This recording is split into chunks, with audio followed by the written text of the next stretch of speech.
AfriForum will oppose the former President Jacob Zuma's appeal application tomorrow. The lobby group says Zuma's attempt for leave of appeal against the court ruling that the decision to grant a medical parole was illegal and simply a waste of the court's time. While AfriForum's head of policy and action, Ernst Roest, joins me now. Very good morning to you. Thank you for your time. You're saying that this process is going to be a complete waste of time for the courts.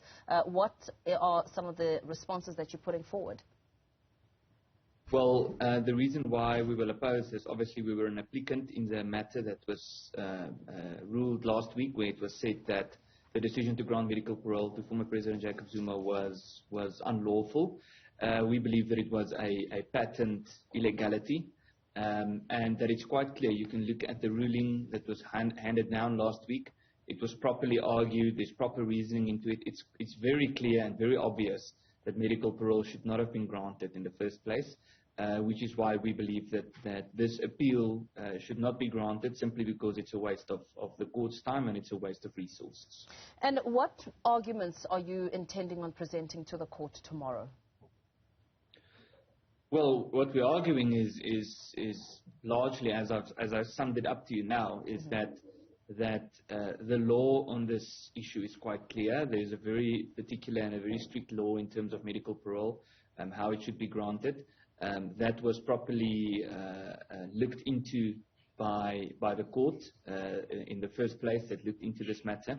And it's very clear that the criteria for former President Jacob Zuma to get medical parole, he did not comply with the criteria or the requirements for medical parole, so it shouldn't have been granted.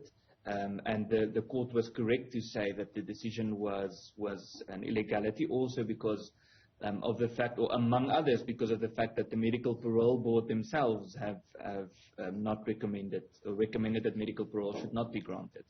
So it's very clear that it shouldn't have been granted in the first place, and it appears as if President Zuma and his legal team are now simply playing a delay tactic, trying to waste time, to stretch out the procedure, while we all know, we know what the law says, and we know what the facts are.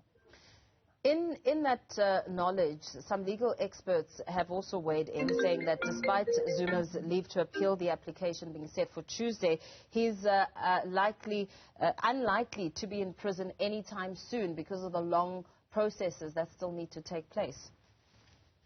Yes, that's unfortunately one of the realities about the law, not only in South Africa but in general. And we know there's that saying, justice delayed is justice denied. So we are concerned about that.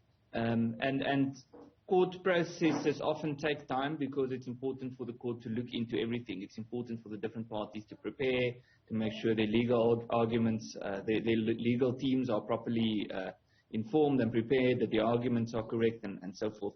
So it's inevitable that court proceedings usually takes time. Obviously, there's a difference between urgent matters and normal or standard procedures. But then the reality is as well that we do know that legal teams often deliberately delay or prolong or stretch out legal processes, especially when they know that their clients are guilty, and they want to prevent that person and they want to prevent justice from being served. And we are concerned that that is exactly what's happening in this case. What would you essentially like to see happen in this matter as the processes play themselves out? Well, the point for us is not that former President Jacob Zuma should go to jail or to prison. That's not the point. The point for us is that there has to be consistency in the legal system, that people should not be given preferential treatment based on the fact that they are, or based on their political connections and so forth, that the law must be equal for everyone. And it's quite clear in this case that the law isn't equal for everyone, that the law isn't being applied consistently, that Jacob Zuma is given preferential treatment based on his identity, based on the fact that he's a politician and he's a former president, while it doesn't matter if he's a politician or if he's a former president.